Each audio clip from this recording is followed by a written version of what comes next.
self-discipline is everything. And if you don't have it, I don't look at you right, because I know you're capable of more. It's not discipline so much for me. It's all on you. It's all on you. The self part is what's big. Where you're gonna fail and you're gonna be in your head, you're gonna be saying, I'm not good enough. And it's how you get through that. It's how you get through that on a daily basis, when that thing is saying, man, I'm 43, I've done so much. You start to become civilized. The refrigerator gets full. You start making money, and you start, I'm not getting cold anymore. I'm retired. At 40, people shouldn't be playing basketball or football or being in. You start to believe this shit, and it becomes in your fucking mind. Like, there's people who are retiring, you know, at 40-something years old or 30-something years old. At 43, I'm still putting in 100-mile weeks, still doing thousands of pull-ups, thousands of push-ups, because I'm not allowing myself to become civilized. The worst thing that can happen to a man is become civilized. You lose that fucking fight. You lose that. Welcome in. You're listening to another episode of the Keep the Change podcast. We've got a special guest in the studio today, David Goggins. Mate, how good was that? I couldn't believe you're going to get that. Oh, outstanding. Jamie MacLennan, mate, good to see you as always. I was having troubles with my bloody audio, and often I'll ask the guest for a favourite song, and you said you were thinking about it this morning. You thought you might say just David Goggins it and just hit record. Just complete silence. I was going for a run this morning. I was like, Kimmy's is going to ask me. He's going to say, what track do you want, mate? Yeah. And I was thinking, why don't we just go nothing? You know, just get straight into it. Straight into it, you know? Or even just go silent for 20 seconds and then start. Just stare at each other and then start talking. Why wouldn't we? Yeah. Bloody hell. Okay, well, might have to do that with the next guest. But we did get some DG on there. Well, mate, that actually leads into what we're going to be discussing today, because I reached out to you and said, mate, love to get you on the pod, hear a little bit about your journey. Obviously, I know quite a lot about it, but I think it's really important that we find people that are listening to Keep the Change to be able to listen to, that have changed the direction of their life and had a crack at something and broken the back of it, and can share that story to inspire others to do the same thing. Yeah, absolutely. It's not easy, absolutely not. It's super challenging, but probably one of the best things I've ever done. You know? Nice. Like, yeah. I couldn't even liken it to anything. There's no sort of similarity that you can compare it to. That when you set yourself up from doing this job and then changing significantly to do this thing and be self-employed, man, it's like chalk and cheese. How many years is it now? 2 years. 2 full years, basically, full, right? Yeah. I think, 2 full financial years. Yeah, correct. I think I started February, so 26 months. Yeah. So similar to Mikey, you're in the mortgage advisory space. Yep. And you basically started from absolute scratch? Started from scratch. Yeah, I think like we spoke about last time, sold my house at the time and just give myself some money in the back just to give be able you to runway. fund it, give me some runway, fund it, But yeah, started completely from scratch, zero experience in that industry as well, which in the mortgage advisory industry, absolutely nothing. I remember sitting in the first meeting of all these new advisors all started at the same time, and they went around the room. There's probably about 30 advisors in the room, and they're all like, I've been at Westpac for 7 years, BNZ here, 5 years, 13 years here. Gets around to me, I'm just zero bank experience. I spent 8 years selling printers and photocopiers, and here I am. Wow. Everyone looked at me like, who is this guy? They're like, he'll be the first to fail. 100%. Did you park that chip on your shoulder? Were you like, fuck, I'll take that? Yeah, 100%. It still sits there, and I love it. I remember sitting there to a seasoned bank assessor or whatever, and I'd been a month in, and I got an email from a bank, and I was like, bro, what does this mean? And he smiled at me and looked at me. He's like, you don't know what that means? And I was like, nah, man, what does it mean? And he's like, explained it. I was like, oh, okay. It's a weird way of saying that, but yeah, sweet. I just don't get the abbreviation because I've started the job, whatever. Yeah. But yeah, they were looking at me like, who is this What's guy? this guy doing? I was looking around being like, mate, I can learn banking, but you can't learn sales. Hey, that was my huge chip, and I was like, yes. That was my thought process, and I carried that for a long time. So you learnt selling through photocopiers, that game? Is that where? Yeah. So for the change that I've noticed, going from selling a photocopier and printer, which is pretty much one product that nobody wants. Like it's a product that sits in a lot of people's offices, but they're doing their best to get rid of them. So to be able to sell those was hard.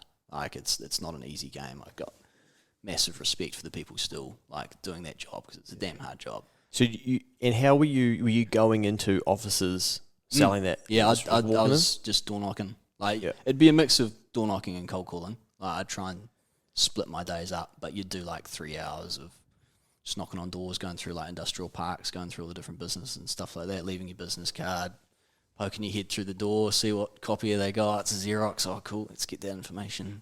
Call them later. Director's not there. You know. Wow. How was the level of rejection? Significantly high. Yeah. Yeah, so high. And did you learn to cope with that pretty quickly? Nah, I still struggle with it, to be honest with you. Yeah. Yeah. Even now? Yeah. Yeah? It's human nature, right? I think so. Yeah. I think people, everyone says have a thick skin and things like that, and it doesn't like hugely affect me, but I still don't like someone rejecting you. Like, who would? I think the benefit is that you move on faster the more you do it. It's always going to feel yuck, but you just move on quicker and move on to the next one, because the more time you spend trying to convert someone who's never going to get a deal online is more time you're wasting that you could be on to the next one and on to the next one, on to the next one. So, it kind of taught me how to sell a very undesirable product. And now doing mortgages, it's like chalk and cheese, man. It's the opposite. It's complete opposite. It's basically, everyone's coming to you saying, I really want to buy this house. Yeah. Whoa. This is different. Do you want a printer? Are you sure? Are you sure you don't need a copier? You know, like see all that paper over there. Have you scanned that somewhere? Yeah. What's going on? Gold. So yeah, it was an amazing, like, call it an apprenticeship for sales. Like it was epic. I had some awesome sales managers, awesome salespeople in the team. Yeah, it was fantastic. Do you think that that's one of the most underrated skills for Kiwis that we don't seem to? We definitely talk down about sales, and we're definitely scared of it, and we're definitely like, oh, fuck, you're in sales. Oh, you know? Yeah. Well, I've always said, like, you're sitting there, you know, you're at the barbecue or whatever, and you're like, oh, it's the used car salesman coming in or whatever, or the photocopier guy. Or they're in insurance. Yeah, 100%. I still kind of get it in mortgages a bit as well. Oh, it's the mortgage guy, you know, here he is. And when you're on the other side of it, you're sitting there laughing. You're being like, yeah, I am the mortgage guy. And I'm happy about that, you know. Yeah. I'm doing well. You're in the hate your boss job. You're enjoying that pay slip's coming in every fortnight. You know what it's going to be. It's not going to be any different. Yeah. It's always going to be the same. So, I mean, it's for different people. But I've always thought it's an awesome skill to learn. And just, if I could do what I've done again, I'd do it exactly the same probably. And probably do it sooner maybe. Yeah, I probably stuck around there for an extra couple of years longer than I expected to. But that's right. I still, like, the amount of stuff I learned there at that business was fantastic. So I think we all say that looking back with hindsight when we do something in our life that we enjoy much more, right? We think like, oh, I definitely could have got going sooner. But I guess you never know the lessons that we had in those prior years or those years, right? 100%. And there's stuff I picked up in the last few years that I was there. I changed a few roles towards the end and doing some sales management stuff like that. So that was cool and learned how to deal with employees and staff and things like that. So it was good. So what sort of coin, like roughly, were you making selling copiers and doing that stuff? Can we say? Probably not. Okay. Was that salary? Was that a salaried role, or was that? The salary was plus commission. Salary was very low. Got you. Yeah. Okay, but you were in control of your income a little bit because big time. Well, the harder you work, the more money you're gonna make. It's as simple as that. The more calls you're making, and the more copiers going out the door, the more money you're making. It's so in your control. And was there a point where you get to a level of income and you think, oh, I can't be bothered doing any more calls, might as well just knock off for Friday? Yeah, well, I mean, you do get to a point, because at some stage you get to a point where, you know, the directors who you're trying to sell a copier to are not at work. So you're like, you know. They're in the viaduct too. They're in the viaduct as well, mate. You're trying to rub shoulders with them, you know? Yeah. So it's, you definitely find time to do that. I was actually living in a flat with 4 other guys at the same job. Really? So we were all working together and living together in a flat in Westmere, and it was epic. Wow. Yeah, it was pretty fun. Yeah. And we're all working different areas of Auckland. And was everyone cranking? Yeah. And were you all learning from each other as well? Yeah, boys were firing up. It was awesome. It was cool. It was cool until you get the odd red card on a Tuesday night and the boys don't make sales meeting. But it was awesome time, eh? So for those listening that aren't familiar with a red card, like I'm not, because I live a pretty sheltered life. What's a red card, mate? What would be involved in those red cards? It could be anything really. I mean, you each get one per year, and you can choose whatever you want to do. It's compulsory for the flat, the house compulsory for the flat to attend whatever it was on that Tuesday night. I'd imagine there's not much open on Tuesday night either. There's something open if you're looking, Luke. Okay, you can find something. Don't worry about it. Very resourceful flat by the sounds of things. It was good times, man. It was really cool. Yeah, we need those. We need those lessons. But we did learn a lot off each other, because in sales, you got to be obviously competitive and super competitive with each other. So someone's coming home with an awesome deal, and you're like, oh, okay, maybe I should keep working, or I should make an extra couple of calls tomorrow. Yeah. Well, what about being competitive with yourself in that space? Do you think? Like, is it? Oh yeah, and I was thinking about this the other day actually. Do you remember like racing car games when you're playing as like a kid or whatever? I don't know. You still play racing games? But I know what you're going to say. They got the ghost mode. The ghost mode? Yeah, the thing chasing you. So someone already said something. No. I thought I came up with this myself. I thought about this the other day. I was like, man, I feel like I'm on ghost mode at the moment. Yeah. Like, I'm just constantly, I see the guy in my rear mirror. I'm just like, and it's an invisible person who I don't have any idea who it is, but I'm just like, I love it, but I hate it. Like, I love it that it's there and it pushes me and it drives me. At the same time, I'm like, man, I also want to slow down a bit sometimes, but it's like Gran Turismo, right? Yeah, something like that. Yeah. I thought about it the other day, and I was like, man, I've just uncovered something awesome. Yeah. No, you have. But I often talk about this with when I used to run. I used to run the lower domain drive and try and sprint up it, and I would kind of clock myself, right, and then pull my phone out as I got to the top to figure out, okay, how fast was that? And then other times when I'd run it, I'd be like, I wonder where my PB is on this. If they were, it'd be cool if you could run against your PB and they're just like a hologram. And you're like, fuck, pick up the pace. So it's so good. So we're both a little bit sick by this. Yeah, I mean, it was too much Gran Turismo. Sicker. Okay, so you then, so what made you get into to get out of that game and decide, right, I want to have a crack at financial services and mortgages? Yeah, I'd been speaking to one of the owners of Loan Market, who I work under their brand name, and I'd been speaking to him for a couple of years actually, and just sort of talking it through. And I guess I got to a point. I think it was actually during COVID when I just decided, all right, time to get stuck in. So that's when I put the house on the market, sold it, and then gave myself some runway. So the thought had been there for a long time, because I was sort of thinking, as a transferable skill, how do I become self-employed through sales? Because like my skill is sales. So how do I create a business based around that? And you can look at, you could do insurance, or you could do real estate, I guess. And mortgages came out, and I thought that was a cool option. Spoke to Bruce about it a bunch of times. He taught me through how it all works, and then just pulled pin, went for it. And never looked back, man. It's been crazy. So Bruce obviously believed in you. Yeah, I guess so. I mean, I was actually just on the phone with him before. Well, he wouldn't be like, oh, mate, you should do this if he didn't think you had the chops to do it, right? I think so, yeah. I can't imagine he would have been keen to, get me under the same brand. But, he's been extremely helpful, eh? Yeah. He's what I guess you'd call a mentor, business mentor or something like that. Yeah. But, he's been awesome. And, I'd known him for a long time, and I'd got him to come into Rico a few times, actually, and talk to the guys about his kind of sales and, like, how he operates and how he does meetings and things like that. Oh, yeah. So we'd kind of met through that as well. Yeah. But, it's been cool. How important do you think it is? Do you think, it is to have someone in your life that believes in you? Oh, man, it's, I mean, you can't do it without it. Like, it's too easy to negotiate with yourself to say, oh, I can't do this. It's like waking up in the morning at 5 o'clock and you're like, that's when the first negotiation starts, do I get up and go for that run? Or am I just going to take another 30 minutes here? That's when the negotiation starts. So when you're doing it by yourself without anyone kind of in your corner helping you, it's very easy to talk yourself out of it.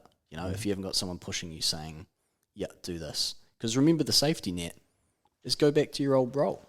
Yeah. If A, you don't like it, B, it's unsuccessful, or C, it just never gets going, go back to what you're doing. Like, it's not that you're never going to have money ever again in your life. You're never going to get a paycheck. Just to the previous role. You know, like go back to where you were. It's not like a do it or never do it. You know, like you can't go back. Just going back to living with those three other lads or four other lads? Three others. Yeah. So there's four of you all doing the same thing. Just thinking about that, how smart is that? Because, like, imagine if you live with three other people and one was, well, I'm not even going to give examples because it's unfair, but you know, whatever they're doing, they're like, oh, why are you doing that for? Like, oh, that sounds shit. Oh, I wouldn't go to that meeting at that time. Oh, you're always working so hard. I bet you would never have realised your true potential in an environment like that compared to living with three other dudes that are like, just got a fucking massive deal. 100%. Yeah. They'd rub it in your face as well when there was a deal. Like I remember sitting at my desk and one of my mates, there was a specific form that you'd have to get the client to fill out when it was new business. Yeah. And you would always highlight the parts where we want them to complete the documents. Every time he got a new business, he'd walk over to my desk, sit next to me, and just start highlighting the document in front of me, being like, I'm just going to go sign a new business, mate. What have you done today? Wow. And he'd just be looking at me dead in the eyes as well. It was brilliant. He's a genius. Oh, outstanding. It highlights being around people that can lift you up and bring you up, right? 100%. You know? Yeah. And I agree. Yeah. Okay, so you found someone that believed in you, and you probably didn't even realise it at the time, but thinking about it, obviously they did. But then to sell your house and go against the Kiwi grain, Jesus, you really must have believed in yourself, right? Yeah, I guess so. I guess I haven't given it a huge amount of thought since. Well, that's good. But like thinking back on it now, I mean, I kind of sold at a reasonably good time as well. Yeah, I was about to say, the top of the market. Yeah, no, not quite, mate. Not quite. Yeah. But it was not bad. So that kind of made it a lot easier, to be fair. But so when you sold your house, did you not have? You still at this stage had no understanding of the mortgage advisory space. Zero.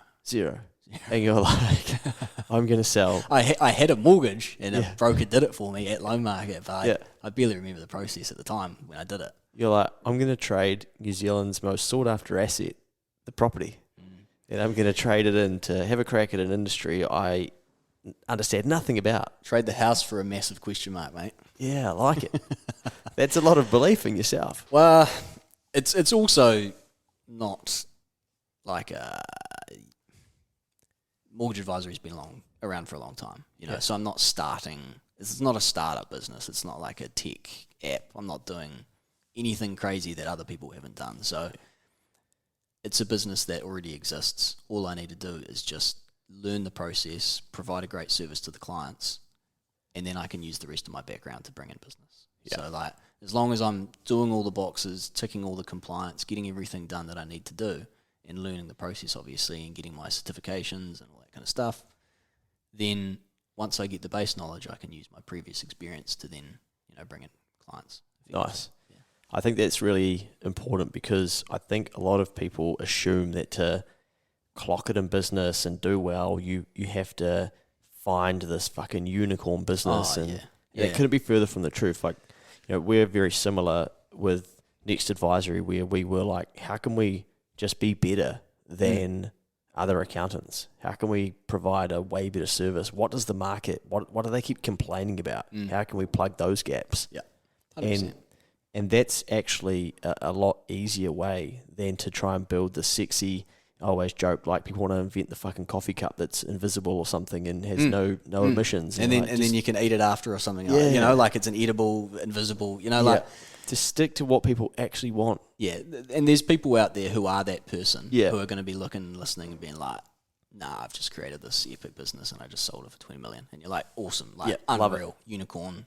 Yeah, well done. What a weapon. You know? Know? Get a fucking podcast. Start doing a podcast. Get on the pod. Yeah, get in touch. But, businesses like that, then as long as there's already a base there, there's a way to do business, there's a way to transact, but you can put your own spin on it and you can... You think you can do it better than someone else, or you think you could do it better than the market, or something like that. You just got to go for it. Like if you can, So you sell your house, and that gives you a bit of runway to pay some bills and stuff like that, I'd imagine, and also pay for your qualifications to do the licenses, etc. You have to do the papers. Sorry, I actually did my papers like 2.5 years earlier before I left my job. That's how long I was thinking about doing this for. Yeah. Wow. Yeah, Bruce got me into it ages ago. He was like, "Do your things." So I did it I think 2018 or something like that, I did my papers. And how long do those papers take to do? Depending on who you are, really. But, yeah. I was cranking mine out before work, so you got to do like it in the the Online and office stuff. thing. Oh, You can okay, do one yeah. online or you can do one in person for like the presentation stuff. And then the assignments after that, I was just waking up like 4 o'clock and just hitting that till I started work basically. So Wow. it didn't take long. I think it took me a month or so Yeah. to do them. Sacrifice, though. You could be sleeping. You could be Could be. doing whatever you want. Yeah. But yeah, it was something that I needed to do that I didn't have time for because I was doing other things, which was also kind of revenue generation stuff. So you just have to find a gap in your schedule. Yeah. And for me, it was, just get up super early and get it done. Get up at 4 and create a gap in your schedule. Yeah. Just make one up, mate. Why Yeah. not? David Goggins is here. Okay. So we sell the property. You get into it. What was it like trying to pitch or help someone put together their first mortgage? Your first mortgage, effectively. First mortgage was like a lead I got through. I bought a lot of leads. I bought heaps of leads. I bought like 100 leads when I started. How do you do that? That was through, I can't even remember the company. I don't think they're around anymore. Okay. But I got a whole bunch through that, and the first ever loan was a $30,000 top up for a guy to buy a new Volkswagen Tiguan or something like that. And I'll help with that. yeah, Sign here. absolutely. Yeah, I tell highlight him this. I remember going out to see him and like brought the loan paperwork and stuff and all that kind of stuff, which was crazy. But that was the first one. And what's interesting now is that a lot of those loans are coming up for renewals that I did when I first started, and it's awesome because like it's coming up on 2 years on some of them, and if we did a 2-year fix at the time or something like that, and then it's great to then be able to speak to those people again and just say, hey, how you going? Like, and go through the process. That was 2 years ago. You know? Yeah. So, what my business has done since then, they now see the process of, initially it was just me, that all they would ever hear from me. Now they're hearing from Jess and Nicole and different people, and they're like, wow, you've changed your business quite a bit, haven't you? And it's like, yeah, it's cool. And he was actually like runs quite an awesome business actually. Yeah. And he was like, this is awesome, man. Like he called me. He's like, it's great to see what your business has done in the last week. Wow, it's That's cool. Very cool. That would have been rewarding. Super rewarding. Yeah. I mean, for a $30,000 top up, yeah. But it's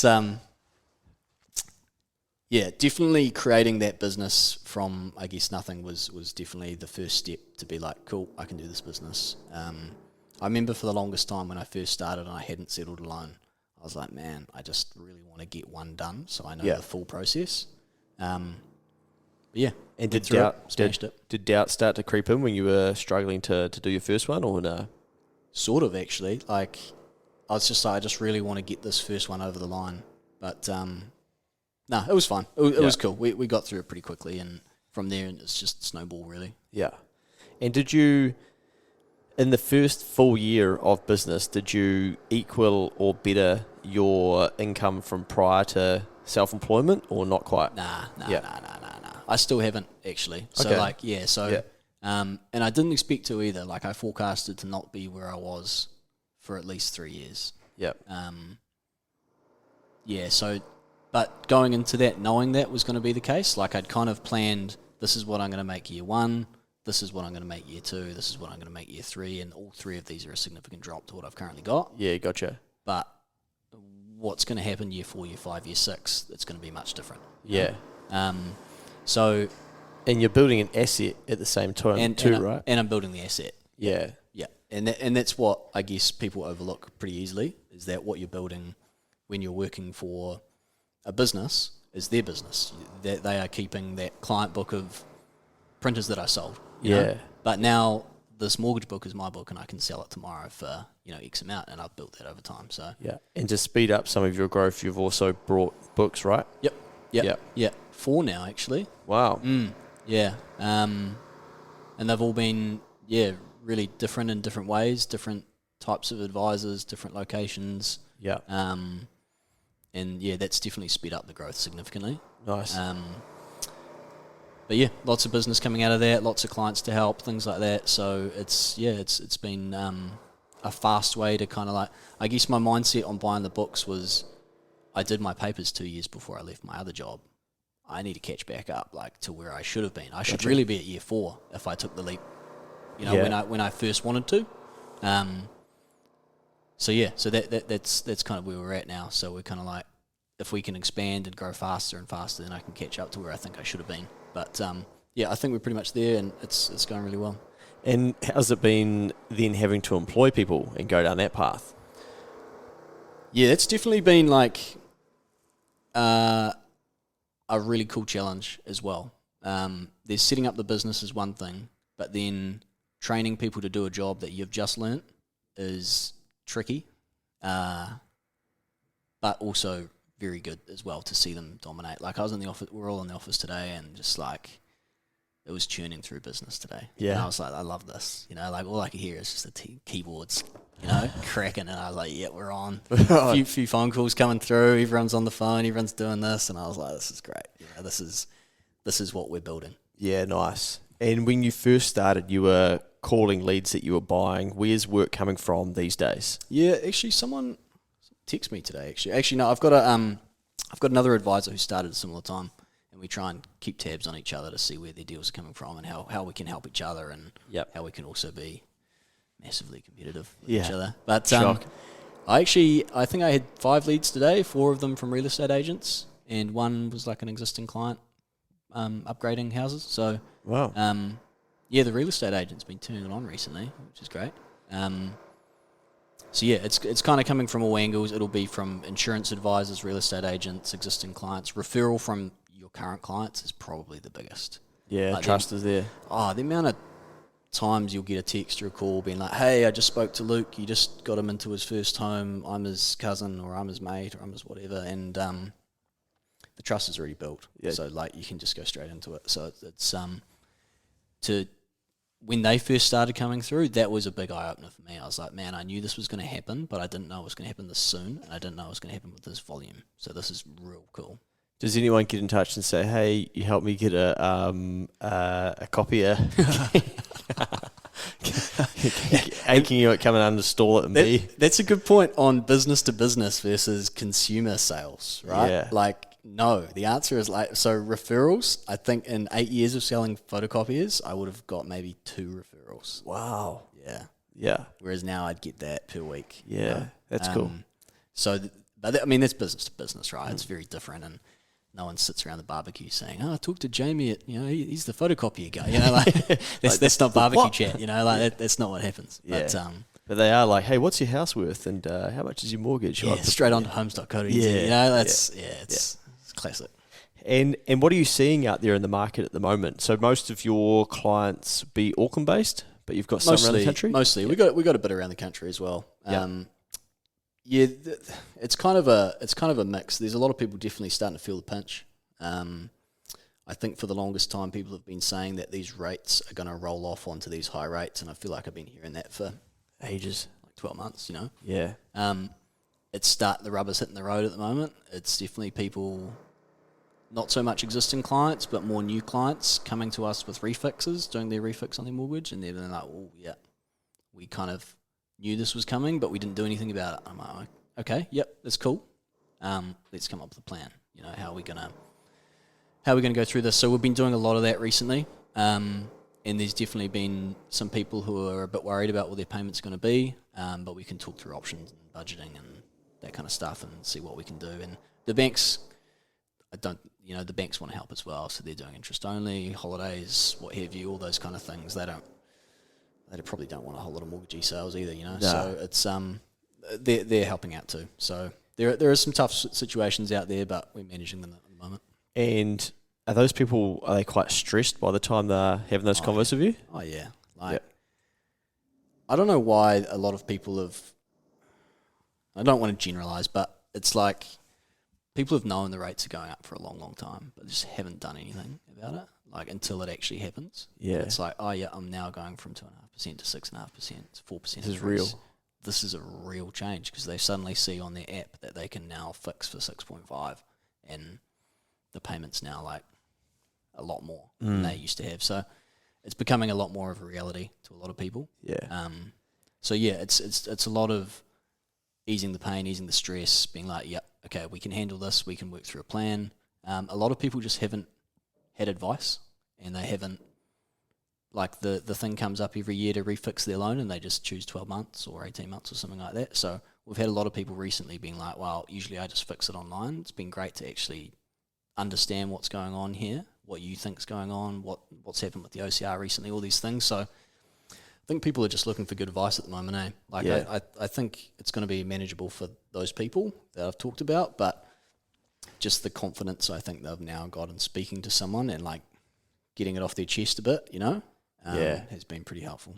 Yeah, I was just doing a podcast before this for Next Advisory with someone who's in the litigation and insolvency type space where if businesses are struggling, they'll go to their firm and figure out what they can do. And he said the exact same thing, that often, he said it was really sad, he said that he'd never had more conversations about suicide than than in this last year. And he said often once you let someone know what their options are, they realise, oh, okay. And he said that he's like, I'm not a psychologist, I'm not a counsellor, I don't get into that space, but often showing them the light at the end of the tunnel, they realise, oh, there's options on the table here that I didn't even know were here. Huge. And I think that's what people are looking for at the moment too. They want to be able to run things past people. So I'd imagine your days must have gone longer and longer, right? They'd be What are you cranking at the moment? What's the time now? It's 6:09 p.m. So day starts at 5:05 in the morning. 5:05. Don't ask me why 5:05. It's just what the alarm goes off with. Yeah. But that's when the first negotiation. Well, that's when my own negotiation starts with myself, saying, "Jamie, are you going to get up, or are you going to be a wimp? Are you a bitch?" Is that your alarm clock? The inner bitch. Yeah, that's what David talks about. And do you work on yourself to start with? Big time. Yeah. I can't do what I'm doing if I haven't put some time into myself, and that was definitely something that I've learnt over time. Something that people have always talked about, but until you start doing it, you feel like, oh yeah, this is definitely helping my business grow because it's allowing me to be better with clients and have more energy to do all these things. So the day starts early and it finishes reasonably late at the moment, but what time is it finishing? Depends, eh? Yeah, I was talking a 9 or 10. Yeah, I ran one of those I ran a big day the other day. Did you? Not that I'm bragging or anything. No. Hey, this is a judgment-free zone, Jamie. It'll be probably like around 6 or 7. Yeah, it's not too bad. That you'll sort of put tools down. Yeah, and until sometimes I'll crank back on at 8 o'clock and smash out another hour or two if I need to. Yeah. Sometimes it's just much easier waking up in the morning knowing that you've cleared a couple more things that night, so like going back and doing 8 o'clock till 10 o'clock at night or something like that. Yeah, just clearing a few things just so when you wake up in the morning the inbox is pretty clean. Then you can have a much fresher way of starting the day. Like if you can control as many things as you possibly can, it makes the uncontrollables so much easier. Yeah, I like that too. I like to try and finish as much as I can in a day, and then know that I'm tackling the next day with just basically what I want to do in it, and also what comes at me. Yeah. And one thing, like I'm going on a holiday in May. Oof. Yeah. Ooh, how long? How long you go? I'm going for, I think it's 8 days, so probably 8 business days maybe. Out of office on? Yeah. Wow. And it's 3 lads on a stag do. But love it. It's so hard to, like, I haven't had a break for fuck knows, like half a decade. I was going to say 5 years, mate. Like, yeah. And I'm like, I'm pre-writing an email to say to clients, hey, I am going to be, like, you're used to a really quick response to me, and Yeah. And because Jamie's a client of Next Advisory, and I'll call you on a Saturday sometimes because I'm just like, Mahi respects Mahi. I know that if you're working, you're not going to be like, bro, why you ring me on a Saturday? I'm like yelling down the phone. Like, I rated it. I was like, yes, boy, he's coming back on a Sunday arvo. It's great. And I don't fucking Monday to Sunday. It's just I'll work when I need to, but I'll also put in rest. But I'm so struggling with the, I'm trying to tell clients, look, I'm going on a holiday, expect to be, not to get the usual service from me. But then I'm like, but I've got my WhatsApp going if you need. How are you sort of slowly putting that on to people now? Put it in your signature or something and say, FYI, next month I'm going to be away. Just put that there and just I hadn't. ease That's people smart. into it. Yeah, I was just going to send a blanket email to clients and just say, just a heads up. Mate, yeah. I'd start now. I'd just load it into the bottom of the signature and just be like, FYI, I'm going to be away these dates. And don't say anything about it until you're going to go, but it's just going to start getting in people's minds that Kimmy's is away. Right, that's just added another task to my list for the day. Nice, mate. Thank you for that. That's a good idea. Mate. No worries. Yeah, so, I mean, that's the thing. Like, when you get really busy and you've got heaps of stuff to do, there's always something to do, right? There's always something to do. There's never, you never really get to a situation where every single thing is done that you want to achieve. Yeah, and I think the thing that, like, the unglamorous side about business is that, you know, you could tell... and it'd be the same for you, that you could tell a client, hey, I'm in Vegas on stag do that's been planning for 5 years with my best mates. And they'll be like, oh, fuck, that's cool. Like, good on you for taking a break. Hey, so anyway, this question, you know, like, because people just want their answer Just right. trying to reconcile my zero here. And yeah, where do I code this to? probably be me calling you. Yeah, we're like, mate, I'm on the Las Vegas wheel. Yeah. It'd be the same for you. I'd imagine people will message you out of hours and stuff. Oh, we were over in Waiheke last week for a wedding, and we were going out. You know, we had a few events prior to the wedding, and one of the boys was sitting there at dinner, and it was kind of like, you know, all of us sitting there at dinner, and he's like, how good is it that we've got the out of office on? And then I was like, I didn't say anything. I was like, and then Millie, my partner, pipes up, Jamie's never got his out of office on. And everyone's like, what? I was like, oh, mate, it's just too much hassle putting it on. I just don't put it on. Yeah, I've only probably had it on 3 times in the last 5 years. Do you know, obviously, I don't mind a bit of marketing, so I turned mine into I saw you did that. I loved that, actually. I saw that. I was like, this is clever. Yeah. Always a funny way. Anyway, I got sidetracked talking about myself, and we're supposed to be talking about you, mate. So you get up early, you work on yourself. How important is that? And can you touch on some of the hobbies that you've got that help you stay disciplined? Yeah. Being able to have stuff outside of work is massively important as well. I'll start the day at 5. Ideally, go for a quick run, come back, hit the ice, straight into the ice bath. How cold is that water? I'm struggling. I'm trying to get colder, eh? Yeah. Not that cold, to be honest. Like, I think 8 degrees, something like that. It's still pretty cold. It wakes you up. But that's an awesome start to the day. Have you got like a little pod or something, or where's that water in? Yeah, it's like a big barrel I got sitting out. Nice. It's awesome. And what does that do for you? Well, to go into the physiological things, I probably shouldn't because I'm not a scientist. But I give it to us raw. You get jacked, eh? Like it's first of all a big mental barrier to get through. Like I don't ever want to do that in the mornings. Like why would you? It's horrible. But to be able to achieve that one thing is the first task. Well, one of the first tasks you've done in the day, and it was a hard one, and you got it done. So the mental barrier is huge. The physical effects is that I just feel pumped up, feel like Superman. You know, like it's an awesome feeling. How long are you in there for? 7 or 8 minutes. Sheesh, nice. Yeah. You listening to anything, or are you thinking? No, you're just in your head. Yeah, just watching the timer. You know, make it real hard on you. So I try and do that, and that definitely, like I said, gives you the first barrier of the day. Because if you're achieving these hard things in the morning or getting them done, that as soon as a client comes to you with a problem, it's not a problem when you've already done that for the day. Nice. That was much harder, you know. So it makes things easier throughout the day. But yeah, I get like for injuries and things like that, it seems to have I've had a bad shoulder for years, and suddenly, and like after a while of doing the ice, it's just fixed itself. I went to physio for years, all that kind of stuff. It was epic actually. So yeah, I'll do a bit of that.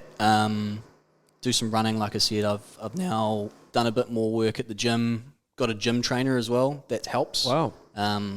Spent years just going to the gym and doing whatever I thought about. Yeah. But now you get like an actual program, and now I can go in there almost on just a certain mode, and I just know what I'm going to do the whole time. Yeah. Because it's all written down for me on my app. So That's quite cool. That helps. I went to the PT today, mate, mine, and the last set he gave me 2 kilo weights, and I couldn't do them. Really? And then he swapped them for ones, and I was like, nah, fuck, I can't lift those. Unreal. And it just it's such a good ego reminder. Yeah. Like, all I did through my 20s was want to lift heavier weight and be a fucking hero, and then eventually blew my lower back out, and then you get humbled by a trainer that shows you how to do something properly, and I'm like, mate, I can't do that. Yeah. And he's just laughing at me. Yeah. It's next level, eh? Yeah. Yeah. It's weird because you grow out of, like, that doesn't fuck me off. I love it. But I think if I was probably closer to 18, that would really piss me off. I'd be like, I hate that guy. Yeah, because I wouldn't be mentally strong enough, or I wouldn't be mature enough. Yeah. I can see that. It's weird how you go further into your journey and then you become, like, you start to learn yourself more, and you actually appreciate, like, people that can pull out another side of you that you can't do yourself. Absolutely. Yeah, I agree. I get this. I get that a lot from jiu-jitsu. I'm still doing some jiu-jitsu, even though I'm still terrible. I'm at the lowest rank there probably is. But that is the ultimate ego. Like, you'll get on the mats and there'll be some guy like a half your size, something like that. Yeah. And he just rolls you, and you're like, whoa, what just happened? What happened there? That takes you down a few pegs, and that makes you realise that, it's pretty awesome. Yeah. Big sign at the top saying leave your ego at the door. Mate. It's cool. So that has helped significantly, actually. Yeah. That is a sport that you will not be thinking anything about mortgages or fixed rate rollovers or interest rates, you know? You're thinking, how do I not get my head kicked in? Pretty much. Or ass rolled by this 52 kilo person. Yeah. Yeah, 100%. And so that's been a huge part of what I've been doing. I've been enjoying that. And a mixture of hitting the gym, doing that kind of stuff, hitting the sauna every now and then as well, all these things. I'm just trying to take better care of myself so I can then kind of take better care of the business, if that makes sense. If I'm, if I'm a petrol car and I'm getting put diesel into me, I'm not going to work, So you got to put the right fuel into you to make you work, And that's what I've been trying to work on over the last few months. It's been a definite work on and slowly adding different things to the routine, but I think we're getting there. Did something happen for you to take those lessons more seriously? Because I feel like everyone listening would have heard those things, and we know them. We hear them from somewhere and we go, I don't think that applies to me. Did something happen for you to go, like, I need to take that more seriously, or test it or play with it? It sort of just, you got to put your toe in the water first, I reckon. Like, you can't suddenly wake up and decide that you're going to do all these 3 different activities, get up at this time and do all these things, and you just can't do it. I mean, you probably can, but I'm smiling because some of my mates say, don't dip your toe in, son, dive fucking straight in.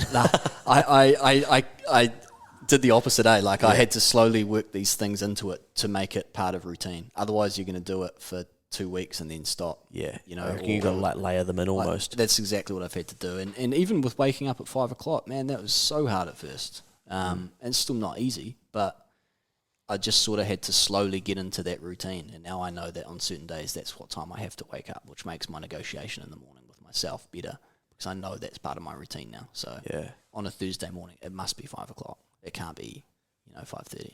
What about Saturday, Sunday? Yeah, that's a good question, Mark. I don't really don't put a number on that one. Do you give yourself some time off though? Like, do you have a Yeah, definitely. And it varies what things they are. I'm fortunate enough that running your own business, you don't have to take the weekends off. It could be a Monday, or it could be a Friday, or it could be a whatever. Yeah. So I work with some insurance advisors who we often go out and play a bit of golf, just kind of get our head out of it, do that kind of thing. See family, friends, all those kind of things. So those good wholesome things that take you away from it are massively required. But it gives you the energy to get back into it the next day.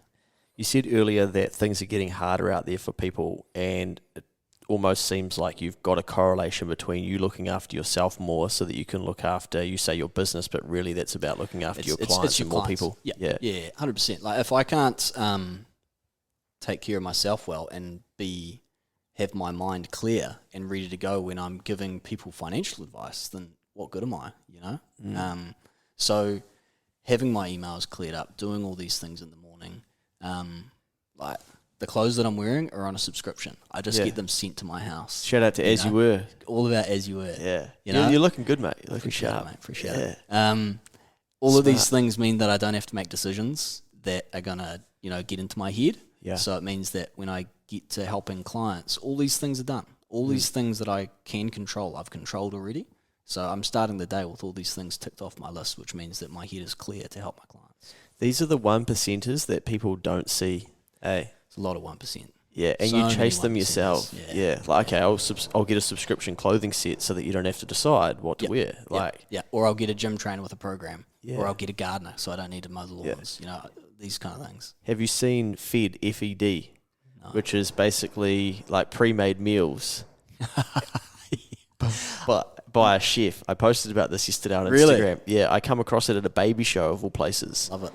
And we were inquiring, like, why is this at a baby show? But people order them for their friends that are having babies so that they've got really good, wholesome meals. But the unique sort of difference is these are restaurant quality meals. And so, Wow. yeah, they get delivered once a week, like a My Food Yeah, Bag or yeah, whatever. yeah, but yeah, they're yeah. pre-made. That's that next level of efficiency there. I like yeah, it. You have to look that up. Yeah, so my discount code, mate, Kimmy's 40. Kimmy sort of. I'm not even joking. Oh, I actually? said Okay. to them, I was like, I actually feel like I'll have a lot of people that would benefit from this. And I said, do you have some sort of like discount for them or whatever? And they're like, oh, well, we can probably track this like manually, but you use Kimmy's 40. I'm like, I'm sure they'd be fucking stoked to put that in. Love it, mate. But yeah, check it out. Honestly, because I will. we've been using it recently just because we've got like a lot on, and then leading to going overseas, I'm sort of working later and stuff to just get shit done as we do in business. And it's so good to just get home and be able to have a feed. But I appreciate that not everyone can afford to eat like that, for instance. But yeah, it is amazing when you start going for looking for ways in your life to be more productive. They do exist, eh? They absolutely exist.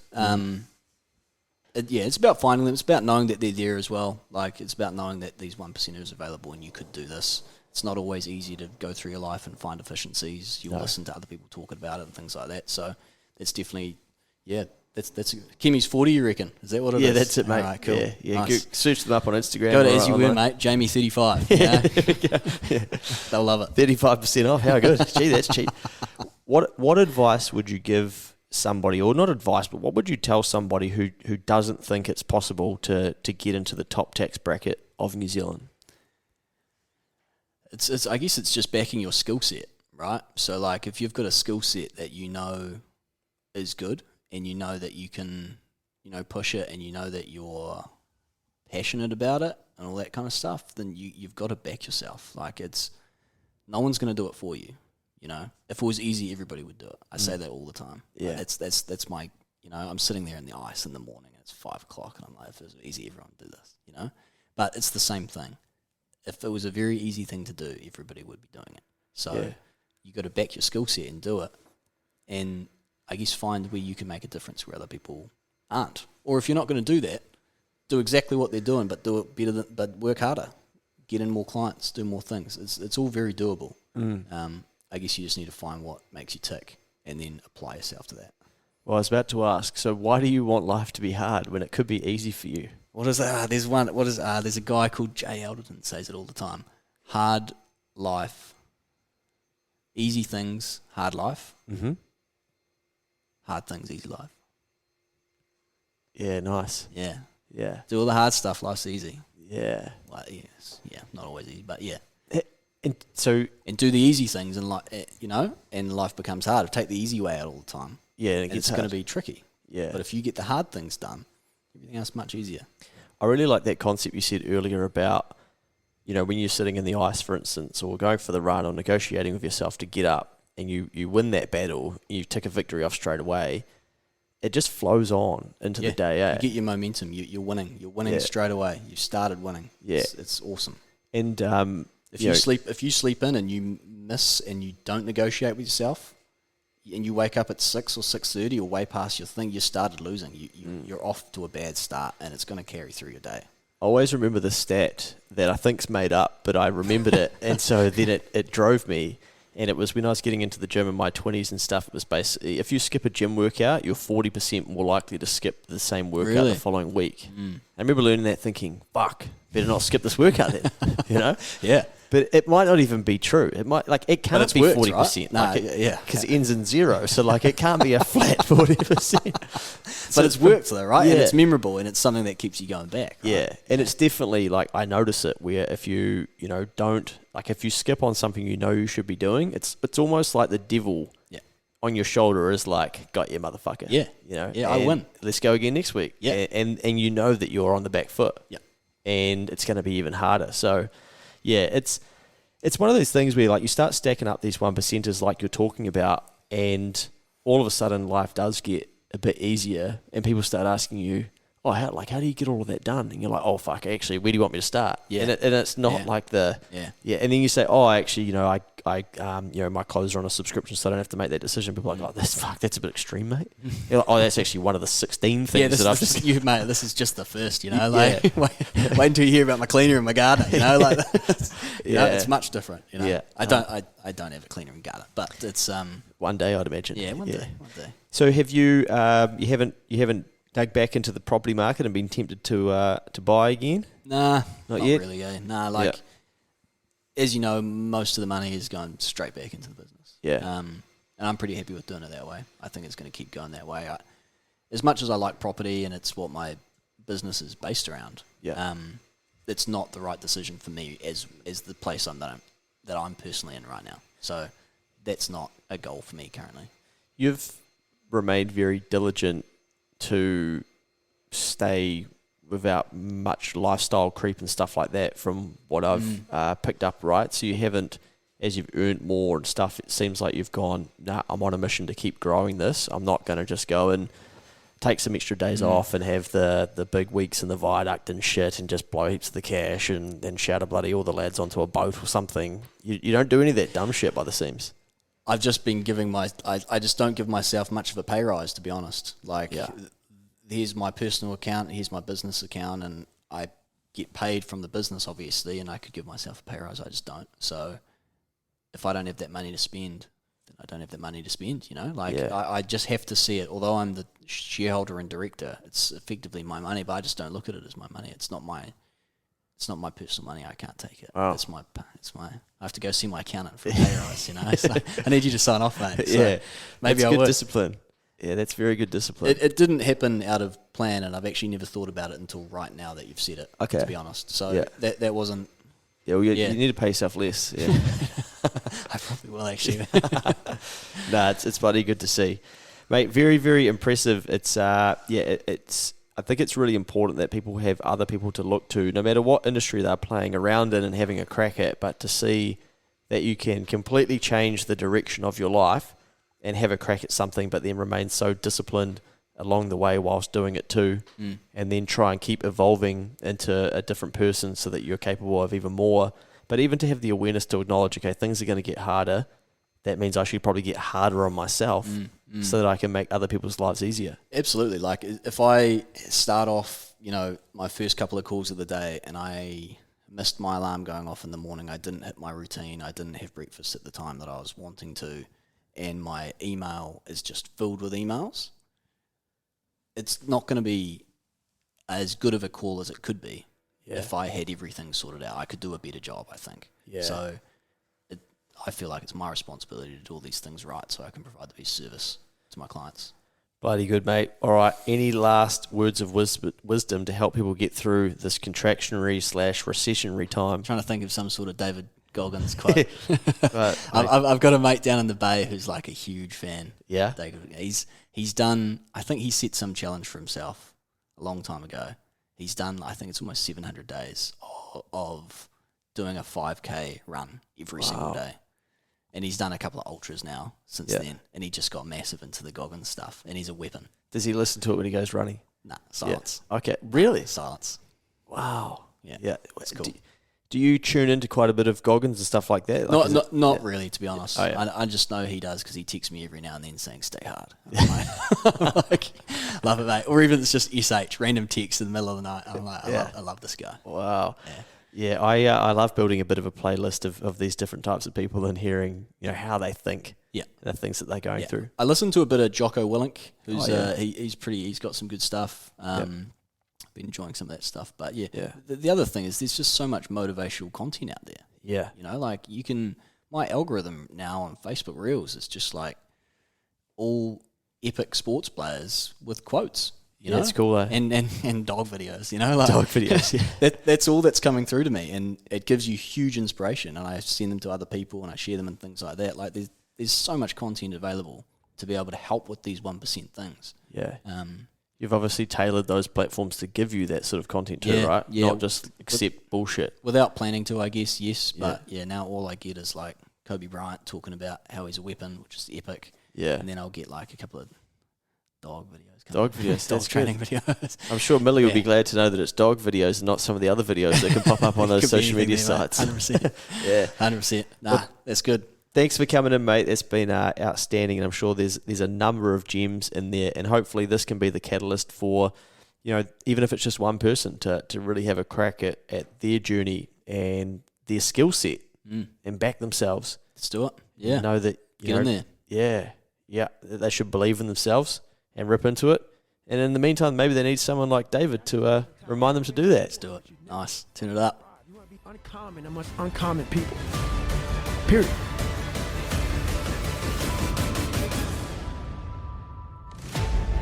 We have two voices in our mind. And boy, I know they're fucking true. I've heard them. I hear them now. And they're real. It's that one voice. That voice I used to love to fucking hear. That we love to hear. It's that soft motherfucker. That soft motherfucking voice that says sleep the fuck in. It's okay. It's that coddling voice. You want to be hugged and nurtured and all that shit. That says it's going to be okay. Well, there's another motherfucking voice that wakes you up in the middle of the night. It's that demon fucking voice that whispers in your fucking ear that says, get up, motherfucker. You're not fucking good enough. You gotta work fucking harder. You haven't put enough time in. It's that voice you want to run away from. It's that voice you don't want to fucking hear. But guess what? It's that voice you need to fucking listen to. And every foot strike that hits the pavement, that's how I feed myself.